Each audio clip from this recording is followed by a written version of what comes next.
Chapter 3. Contemplating the Karmic Conditions of Beings.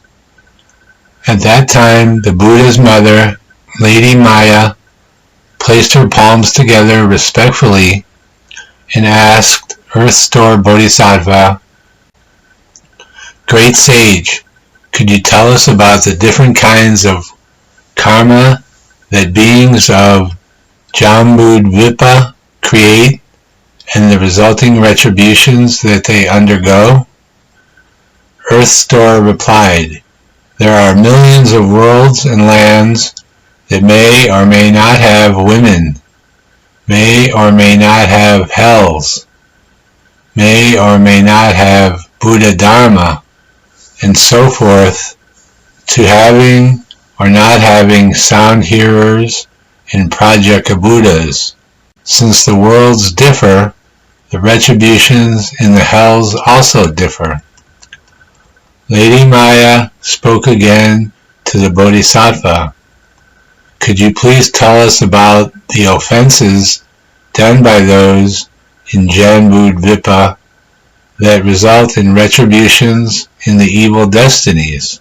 Earth Store replied, "Worthy Mother, please listen as I speak briefly about that." The Buddha's mother answered, "Great Sage, please tell us all about it." The Earth Store Bodhisattva said to the worthy mother, "Retributions that result from offenses done in Jambudvipa are described like this. Beings who are not filial to their parents, even to the extent of harming or killing them, will fall into the relentless hell, where for billions of eons they will seek escape in vain. Beings who shed the Buddha's blood, slander the triple jewel, and do not venerate sutras will fall into the relentless hell, where for billions of eons they will seek escape in vain. Beings who usurp or damage the property of the eternally dwelling, who defile bhikshus or bhikshunis, who commit sexual acts within the Sangha Brahma, or who kill or harm beings there, will fall into the relentless hell, where for billions of eons they will seek escape in vain. Beings who seem to be Shramanas, but in their minds are not Shramanas, who destroy the things of the eternal dwelling, who deceive lay people, who go against the precepts, and who do many other evil deeds, will fall into the relentless hell, where for billions of eons they will seek escape in vain. Beings who steal the wealth and property of the eternally dwelling, including its grains, its food and drink, its clothing, or take anything at all that was not given to them, will fall into the relentless hell, where for billions of eons they will seek escape in vain. Earth Store continued, "Worthy Mother, beings who commit such offenses will fall into the fivefold relentless hell, where they will constantly seek for temporary relief from their suffering, but will never receive even a moment's respite." Lady Maya further asked Earth Store Bodhisattva, "Why is that hell called relentless?" Earth Store replied, "Worthy Mother, the hells are all within the great Iron Ring Mountain. The 18 great hells and the 500 subsequent ones each have their own names. There are hundreds of thousands more that also have their own names. The relentless hell is found within a city of hells that encompasses more than 80,000 square miles. that city is made entirely of iron. 10,000 miles above the city is an unbroken mass of fire. Within the city are many interconnected hells, each with a different name. There is just one hell called Relentless. Its circumference is 18,000 miles. The wall of that hell is 1,000 miles high, totally made iron, and covered with a fire burning downward that is joined by a fire burning upward. Iron snakes and dogs spewing fire race back and forth atop that wall. In that hell is a bed that extends for 10,000 miles.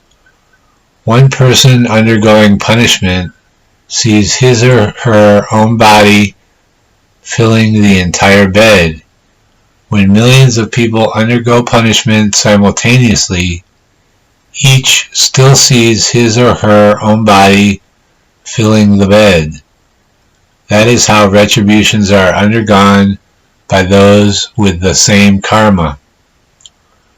What is more, these offenders undergo extreme suffering. Thousands of yakshas and other evil ghosts display fangs like swords and eyes like lightning as they pull and drag the offenders using their brass-clawed hands. Other yakshas wield huge iron halberds that they use to pierce the offenders' mouths and noses or stab their bellies and backs. They toss the offenders into the air and then catch them by skewering them with the halberds, or they let them drop onto the bed. Iron eagles peck at the offenders' eyes, and iron serpents wrap around their necks. Long nails are driven into all their limbs. Their tongues are pulled out, stretched, and then plowed through. Their internal organs are gouged out, sliced, and minced. Molten metal is poured into their mouths, and their bodies are bound with hot iron. Responses to their karma go on like that throughout thousands of deaths and rebirths. They pass through millions of eons, seeking escape in vain. When this world is destroyed, they find themselves in another world. When that world is destroyed, they pass to another one. When that world too is destroyed, they move on to another. When this world comes into being again, they return here. The situation involving relentless retribution for offenses is like that. Moreover, 5 karmic responses account for the name relentless. What are the 5? First, it is said to be relentless since punishment is undergone day and night throughout many eons without ceasing for a moment. Second, it is said to be relentless since one person feels it in the same way that many people feel it. Third, it is said to be relentless since repeated punishments continue without cease throughout years that stretch into nayutas of eons. Those punishments are inflicted by instruments of torture such as forks and clubs, or by serpents, wolves, and dogs, or by pounding, grinding, sawing, drilling, chiseling, cutting, and chopping, or by boiling liquids, iron nets, iron ropes, iron asses, and iron horses, or by raw hide bound around one's head and hot iron poured over one's body, or by meals of iron pellets and drinks of iron fluids. Fourth, it is said to be relentless, since everyone undergoes karmic responses based on the offenses they committed, whether they be men, women, savages, old, young, honorable, or lowly, whether they be dragons, spirits, gods, or ghosts. Fifth, it is said to be relentless, since offenders continually undergo 10,000 deaths and as many rebirths each day and night from the moment they first enter this hell and on through thousands of eons. During that time, they seek even a moment's relief, but it never happens. Only when their karma is finished can they attain rebirth. Earth-Store Bodhisattva said to the worthy mother, "That is a brief description of the relentless hell. If I were to speak extensively about the names of all the implements of punishment in the hells and all the sufferings there, I could not finish speaking in an entire eon." After hearing that, Lady Maya placed her palms together, sorrowfully made obeisance, and withdrew. Chapter 4. Karmic Retributions of Beings of Jambudvipa. At that time, Earth-Store Bodhisattva said to the Buddha, "World-honored one, because I received the awesome spiritual strength of the Buddha, thus come one, I am able to divide my body and rescue beings who are undergoing karmic retributions everywhere in billions of worlds. If it were not for the great compassionate strength of the thus come one, I would be unable to perform such changes and transformations. Now the world-honored one has entrusted me with rescuing and liberating beings in the 6 paths until Ajita becomes a Buddha. I accept the entrustment, world-honored one. Please have no further concern." Then the Buddha told Earth-Store Bodhisattva, "Beings who have not yet obtained liberation have unfixed natures and consciousnesses. Their bad habits reap karma. Their good habits bring rewards. Reacting to situations by doing good or evil acts causes them to turn in the 5 paths without a moment's rest. Throughout eons as numerous as motes of dust, they remain confused, deluded, obstructed, and afflicted by difficulties. They are like fish swimming through waters laced with nets. They may slip through and keep their freedom temporarily, but sooner or later they will be caught. I am concerned about such beings, but since you keep making extensive vows repeatedly throughout successive eons to take such offenders across, what further worries need I have?"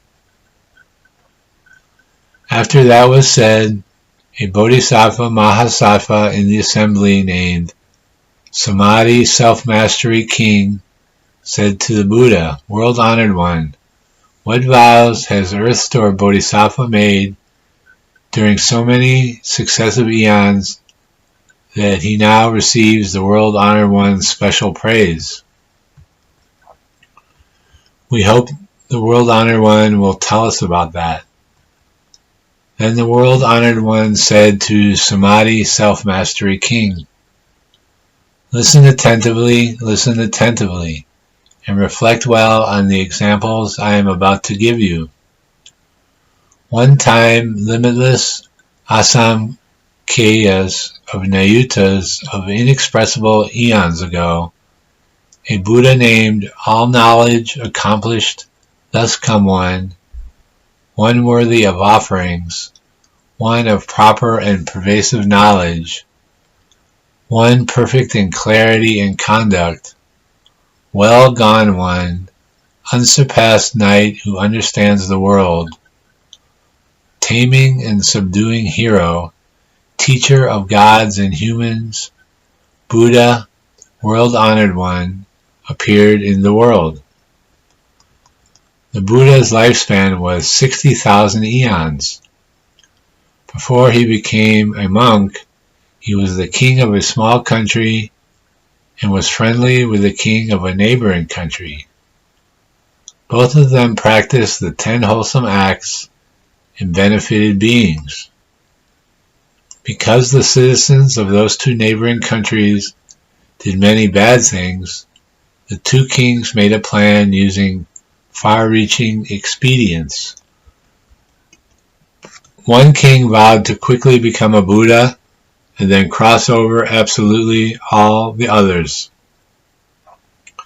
The other king vowed, "I do not want to become a Buddha until I first take across all those who are suffering for their offenses, enable them to gain peace, and finally to reach Bodhi." The Buddha told the Bodhisattva Samadhi self-mastery king, "The king who vowed to become a Buddha quickly is all knowledge accomplished thus come one. The king who vowed to keep crossing over beings that are suffering for their offenses rather than to become a Buddha is Earth Store Bodhisattva." Another time, limitless Asam Kyeya eons ago, a Buddha named Pure Lotus Eyes, thus come one, appeared in the world. His lifespan was 40 eons. In his Dharma image age, an Arhat, who had blessings from rescuing beings, met a woman named Bright Eyes, who offered a meal to him once he was teaching and transforming beings. "What is your wish?" asked the Arhat. Bright Eyes replied, "On the day of my mother's death, I performed meritorious deeds for her rescue, but I do not know where my mother is now." Sympathizing with her, the Arhat entered into Samadhi to contemplate and saw that Bright Eyes' mother had fallen into a bad destiny where she was undergoing extreme suffering. The Arhat asked, "Bright Eyes, what karma did your mother commit while alive that makes her now have to undergo such terrible suffering in a bad destiny?" Bright Eyes replied, "My mother enjoyed eating fish, turtles, and the like. She especially liked to fry or broil the eggs of fish and turtles. Every time she ate those, she took thousands of lives. O Venerable One, please be compassionate and tell me how she can be saved." The Arhat took pity on Bright Eyes and used a skillful means. He urged Bright Eyes, saying, "With sincere resolve, be mindful of pure lotus eyes, thus come one, and also make carved and painted images of him. By doing so, both the living and the dead will be rewarded." Bright Eyes heard that, quickly renounced everything she loved, and swiftly commissioned painted images of the Buddha. Then she made offerings before them. The reverence she felt moved her to tears, and she wept in grief as she beheld and bowed to the Buddha. Suddenly, near the end of night, in a dream, she saw the Buddha's body, dazzling golden color, and as large as Mount Sumeru, emitting great light.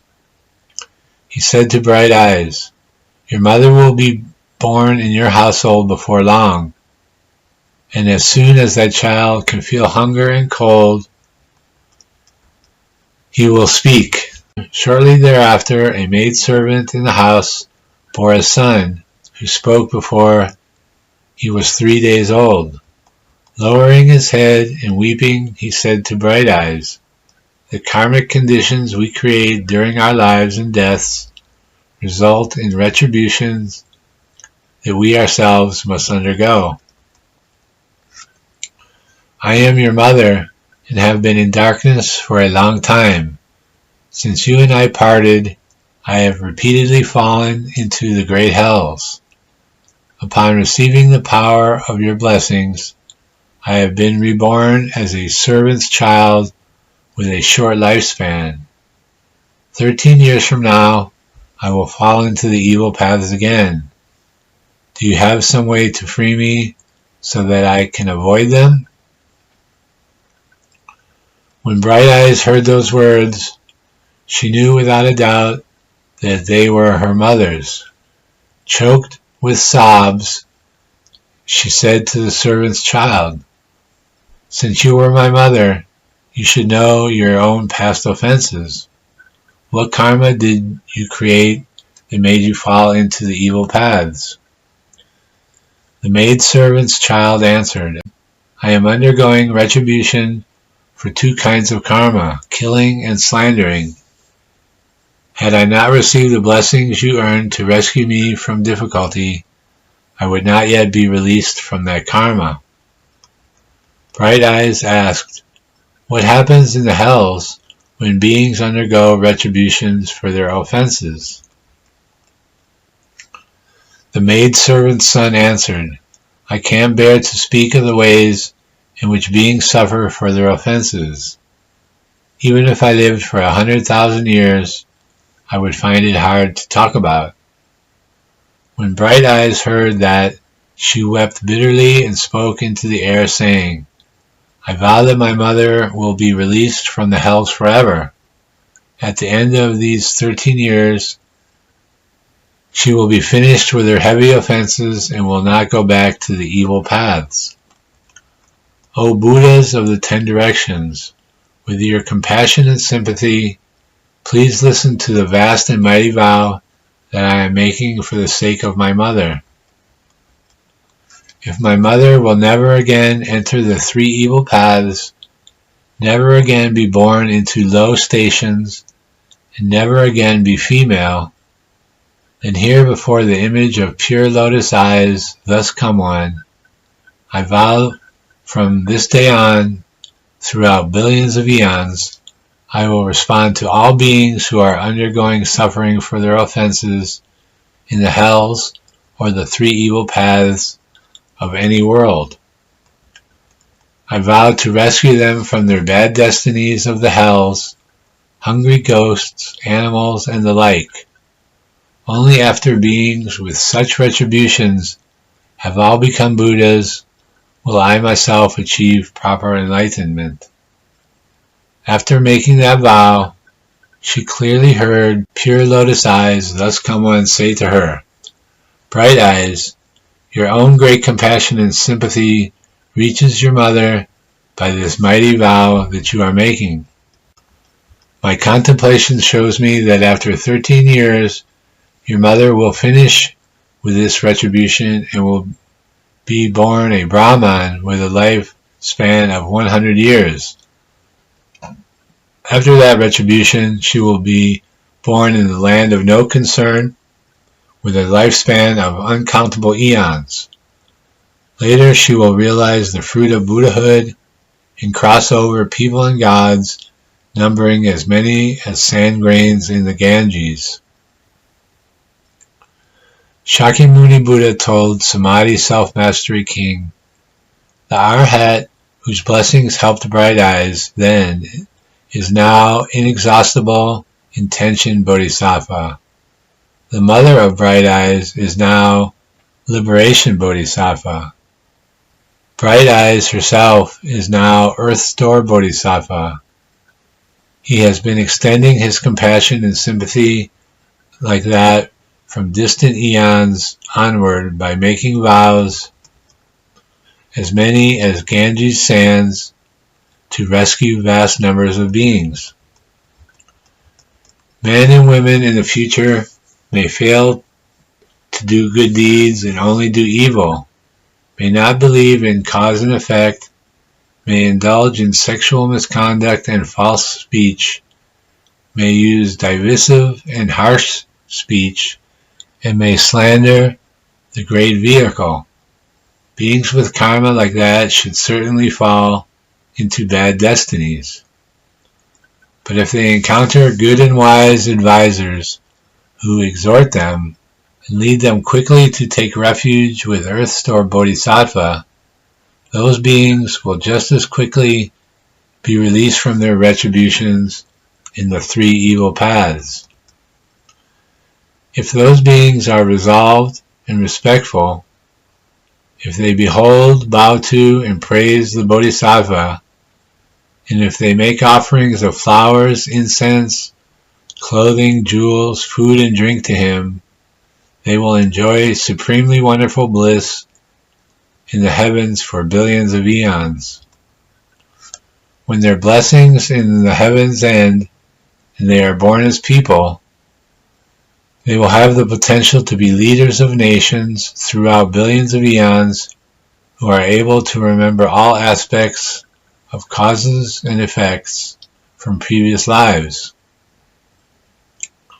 O Samadhi Self-Mastery King, Earth Store Bodhisattva has such inconceivably great, awesome spiritual power that he uses expansively for the benefit of beings. All of you Bodhisattvas should remember this sutra and proclaim and widely spread it. Samadhi Self-Mastery King said to the Buddha, World Honored One, please do not be concerned. We billions of Bodhisattvas, Mahasattvas, based on the Buddha's awesome spiritual strength, will certainly proclaim this sutra widely throughout Jambudvipa for the benefit of beings. Having spoken thus to the World Honored One, Samadhi Self-Mastery King, Bodhisattva, put his palms together, respectfully bowed and withdrew. At that time, the four heavenly kings arose from their seats, put their palms together respectfully, and said to the Buddha, World Honored One, Earth Store Bodhisattva has been making such great vows from distant eons onward. Why is it that up to now he has not yet finished taking beings across? Why does he continue to renew his vast and mighty vows? Please, World Honored One, explain that for us. The Buddha told the four heavenly kings, Excellent, excellent. Now to bring benefit to you and to extend that benefit to people and gods of the present and future, I will speak about how Earth Store Bodhisattva uses his compassion and sympathy within the paths of birth and death in Jambudvipa, in the Saha world, to rescue, take across, and liberate beings who are undergoing suffering for their offenses. The four heavenly kings replied, Please, World Honored One, we would like to hear about his work. The Buddha told the four heavenly kings, from distant eons onward to the present, Earth Store Bodhisattva has been taking across and liberating beings. Since his vows are still not finished, he continues with compassion and sympathy to help beings suffering for their offenses in this world. Moreover, he sees the ceaseless tangle of their causes extending on through infinite future eons. Because of that, he renews his vows. Thus, in this Saha world, on the continent of Jambudvipa, this Bodhisattva teaches and transforms beings by means of billions of expedient means. Four heavenly kings to killers, Earth Store Bodhisattva says that short lifespans will be the retribution. To robbers, he says that poverty and acute suffering will be the retribution. To those who indulge in improper sex, he says the rebirth as pigeons or mandarin drakes or ducks will be the retribution. To those who use harsh speech, he says that quarreling families will be the retribution. To those who slander, he says that being tongueless and having cankerous mouths will be the retribution. To the hateful, he says that being ugly and crippled will be the retribution. To the stingy, he says that not getting what they seek will be the retribution. To gluttons, he says that hunger, thirst, and sickness of the throat will be the retribution. To hunters, he says that a frightening insanity that destroys one's life will be the retribution. To those who oppose their parents, he says that being killed in natural disasters will be the retribution. To arsons that burn mountains and forests, he says that trying to take one's own life in the confusion of insanity will be the retribution. To cruel parents or step-parents, he says that being flogged in future lives will be the retribution. To those who net and trap animals, he says that being separated from one's own relatives will be the retribution. To those who slander the triple jewel, he says that being blind, deaf, or mute will be the retribution. To those who slight the Dharma and regard the teachings with arrogance, he says that remaining in the bad paths forever will be the retribution. To those who destroy or misuse possessions of the eternally dwelling, he says that revolving in the hells for billions of eons will be the retribution. To those who defile the pure conduct of others and bear false witness against members of the Sangha, he says that remaining in the animal realm forever will be the retribution. To those who scald, burn, behead, maim, or otherwise harm beings, he said that undergoing repayment in kind will be the retribution. To those who violate precepts and the regulations of pure eating, he says that being born as birds or beasts that must suffer hunger and thirst will be the retribution. To those who make unprincipled and destructive use of things, he says that being unable to ever obtain what they seek will be the retribution. To the arrogant and haughty, he says that being servile and of low station will be the retribution. To those who use backbiting to cause discord among others, he says that being tongueless or having speech impediments will be the retribution.